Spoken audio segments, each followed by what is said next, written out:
You can't fake the drummer's breath that keeps the groove alive. Or the trumpet's phrase that reveals everything before the note begins.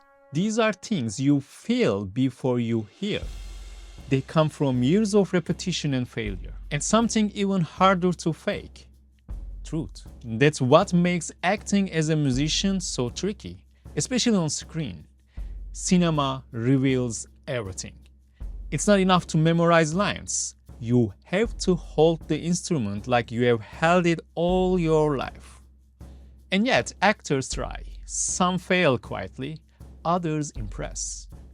But a few, a rare few, do something extraordinary.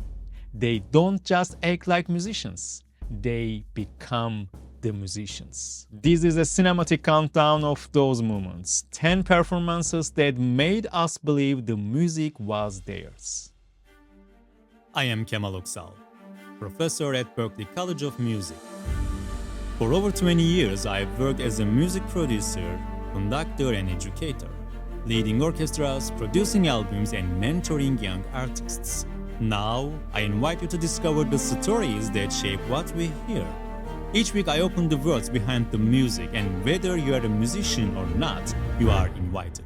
So, let's get started. Before we jump into the countdown, let's pause for a moment to honor two performances that don't fit the mold but hit just as hard. These aren't showy solos or dazzling concert scenes, they are quiet, intimate, and unforgettable. First, Riz Ahmed in Sound of Metal, a heavy metal drummer whose world collapses when he loses his hearing. Ahmed trained in both drumming and American Sign Language and delivers a performance full of restraint, rage, and stillness. It's not about what he plays, it is about what he can no longer hear.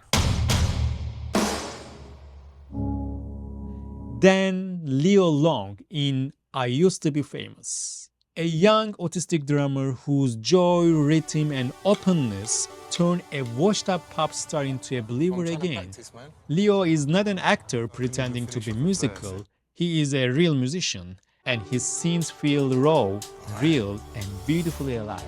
These two didn't just perform music, they made us feel its absence and its return. It's gonna be banging. Drumming, it's gonna be banging. Now let's count down the 10 performances that did make the list. And we begin with the time-traveling guitar solo. Hey man, the dance is over, unless you know somebody else that can play the guitar.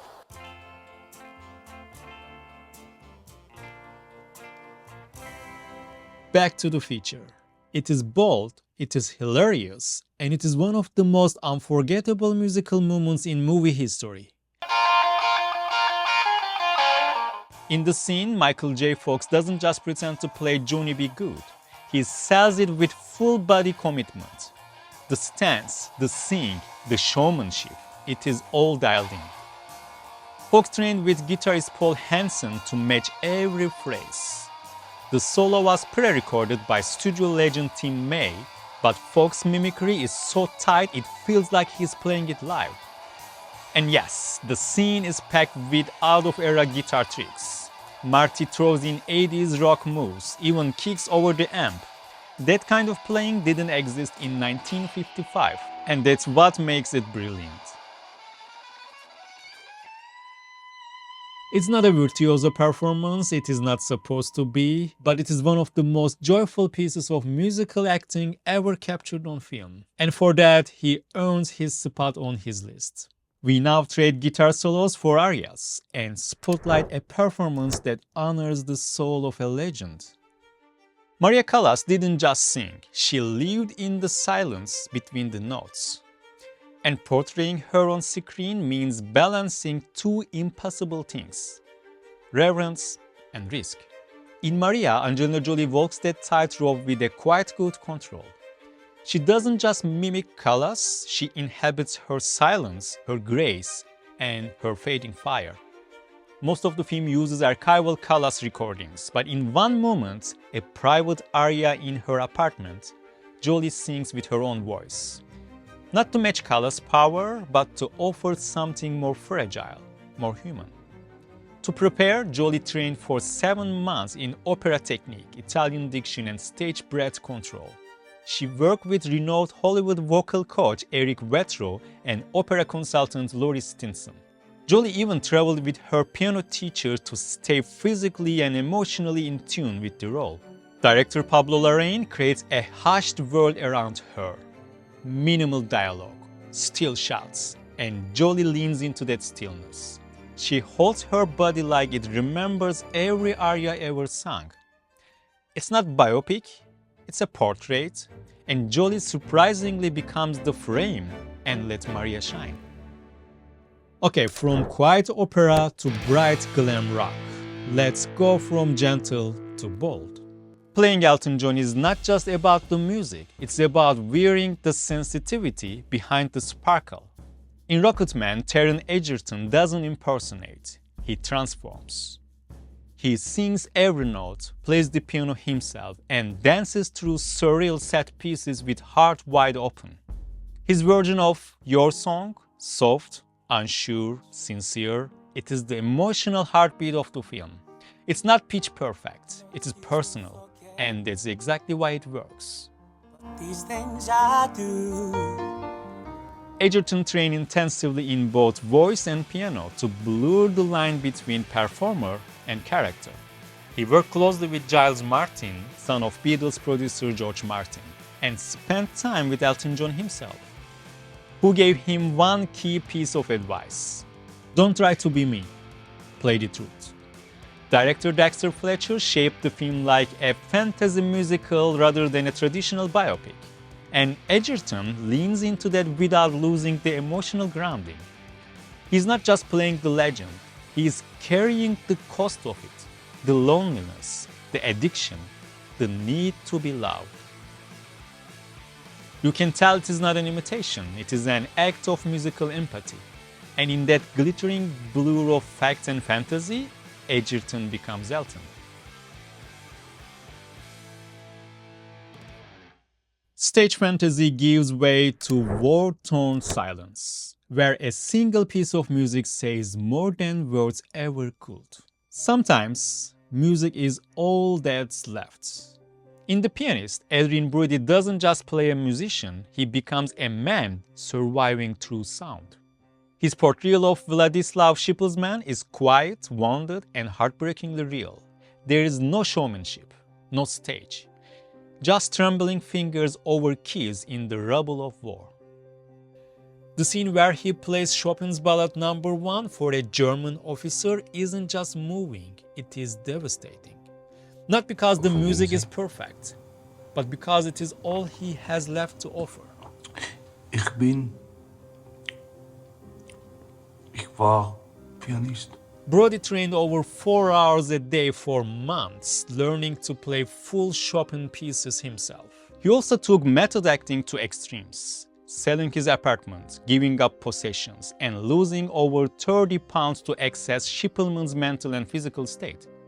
Director Roman Polanski shot the film with restraint. No sweeping camera, no manipulative music cues, just the truth.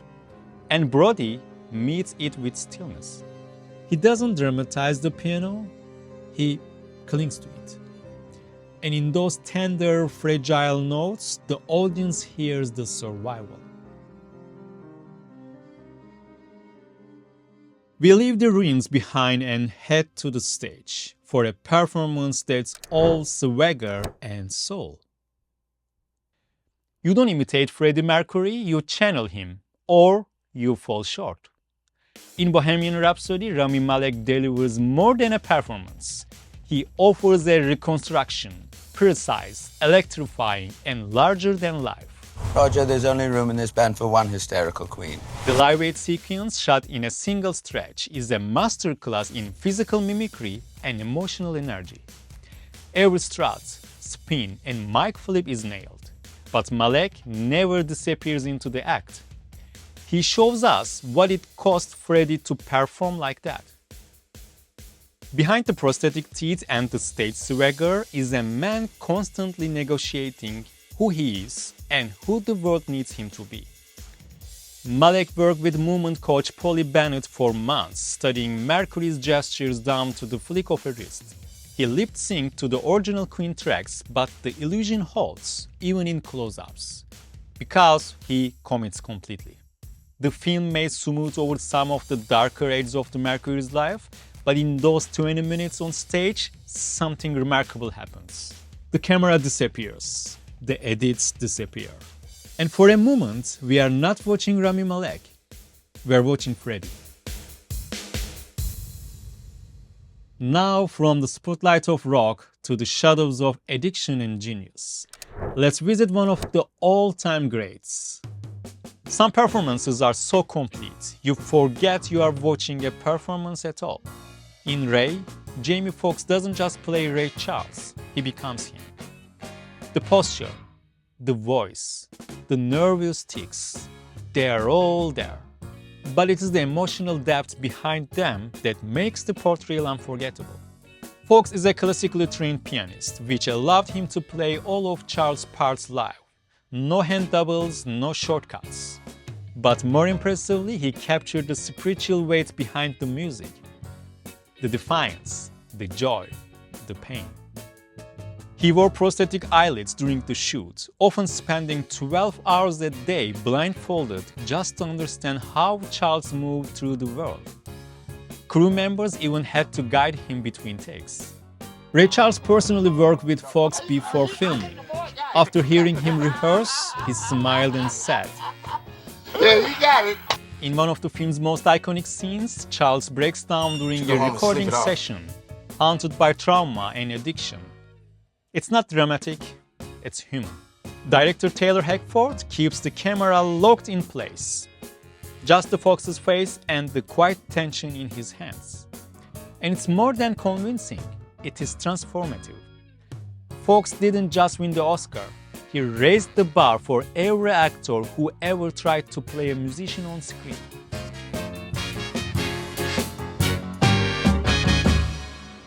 Most performances show music being made, but our next entry shows music being lived, even in silence. Most of the performances on this list are about music in motion, scenes where we see the actor play or sing. But this film is different. Cate Blanchett makes the entire role feel like music. From the very first scene, a 7-minute unbroken interview, she speaks like someone who's lived inside orchestras for decades. The posture, the language, the gravitas. It's not just acting, it is embodiment. That film is Tar. And Blanchett's performance as Lydia Tarr is one of the most complete musical character studies ever filmed. She trained for months with conductor Natalie Maury Beale, studying Mahler's Fifth Symphony and working directly with professional orchestras. In the rehearsal scenes, she actually conducts, with no doubles, no cuts, no cheats. But what's most impressive isn't her technique, it's how she understands the psychology of a conductor. The way she commands a room, controls tempo with breath, builds tension with silence. Blanchett doesn't just play a musician, she captures what power feels like and what it costs. From psychological power to physical punishment, this next performance breaks sticks, skin, and expectation. There is acting, and then there is bleeding through your shirt in the middle of a drum solo. Whiplash isn't just about music, it's about obsession, discipline, and the price of greatness. And Miles Teller brings all of it to the surface. He plays Andrew, a student drummer pushed past his limits by a sadistic teacher. But this isn't a stylized performance, it is physical, raw, relentless. Teller was already a rock drummer, but he trained for months in jazz technique, a completely different language of rhythm and control. He performed nearly 80% of the drumming himself, including the blistering finale. The final caravan scene was shot in full takes across multiple days, using real blood and sweat. Director Damien Chazelle even kept some of the most intense close-up untouched. just Taylor breaking down and pushing through. What makes this performance unforgettable isn't just the speed or the precision. It's how every beat begs to be enough. Every missed note feels like a collapse. Every fill chases his teacher's approval. And by the end of the film, when silence finally falls, you're not sure if Andrew has won or lost. Taylor doesn't just survive the tempo, he lets it consume him. The result is one of the most committed musical performances ever captured on film.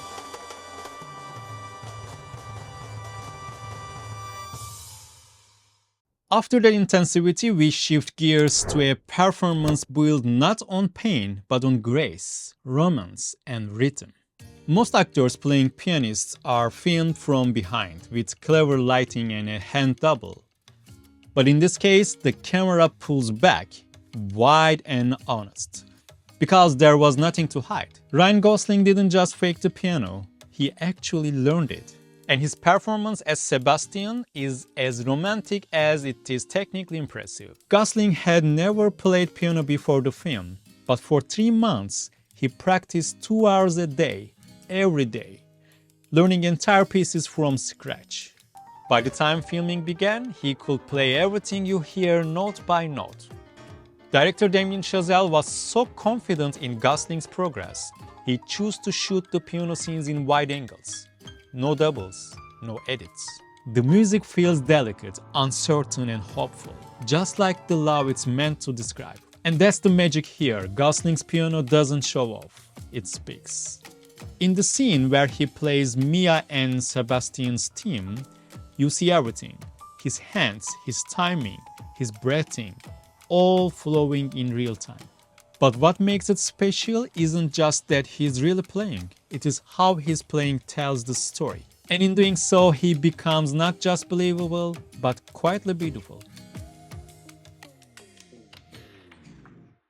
Okay, the final one doesn't chase applause or spotlight, it finds the one who shapes it all.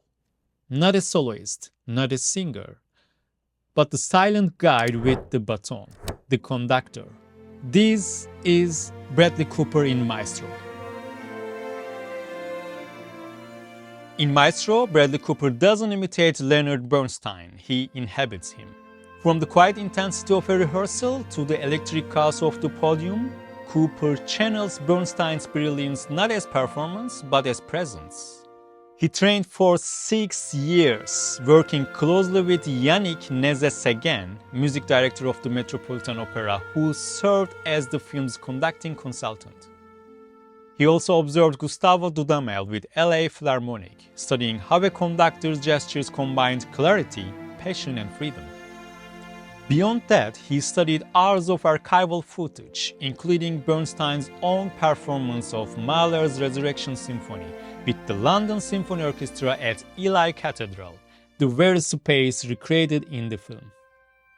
That scene was filmed with the actual London Symphony Orchestra, conducted by Cooper himself, live in a single extended take.